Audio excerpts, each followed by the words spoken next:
Hello everyone and welcome. In this video I'm going to walk you through how to use Neku app on PC. Now let's get started. Unfortunately, you cannot directly download and use Neku app on your PC because the Neku app is primarily designed for mobile devices like iOS and Android devices. However, you can still use Neku on your PC by using an Android emulator. To download and install an emulator, we have a lot of popular choices like BlueStacks, Nox Player, Memo Play are all popular choices. Download and install one that suits your PC. Next, install Neku within the emulator. Open the emulator. Use the built-in app store within the emulator, usually Google Play Store, to search for and install Neku OC Character Creator. Next, open up the Neku app within the emulator.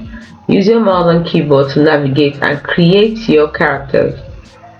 Note: the performance of the app might vary depending on the emulator and your PC specification. Emulator updates. Keep your emulator updated for the best compatibility and performance. This method allows you to enjoy the Neku appearance on your PC's larger screen and with the convenience of a keyboard and mouse. I hope this helps. If it did, like and subscribe to the channel for more. Thanks for watching.